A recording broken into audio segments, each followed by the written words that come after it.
আগেকার দিনে ছেলেরা ভাবত ভদ্র বিনয়ী এবং চরিত্রবান হলে বিয়ের বাজারে কদর বেশি হবে। সেই সময় অনেক পরিবার মেয়েকে বিয়ে দেবার জন্য এ ধরনের পাত্র খুঁজত।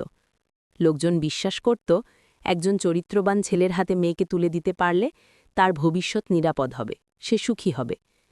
আর এখন যুগের সাথে সাথে পাল্টে গেছে উপযুক্ত পাত্রের সংজ্ঞা। একমাত্র পকেটে টাকা থাকলেই বিয়ের বাজারে একটি ছেলের ডিম্যান্ড বেশি হয়, তা সে বিয়ের আগে প্রেম, পরকীয়া, ব্যভিচার যাই করুক না কেন। এই জন্যে বেশিরভাগ ছেলে এখন নিজের চরিত্র রক্ষা করে না।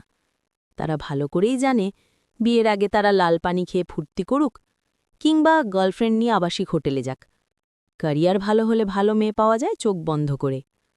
যুগটা আসলে এখন সুগার ড্যাডিদের। অল্পবয়সী মেয়েগুলো শুধুমাত্র টাকার লোভে যেভাবে পয়সাওয়ালা বুড়ো হাবড়াদের গলায় ঝুলে পড়ছে তা দেখে সত্যি লজ্জা লাগে।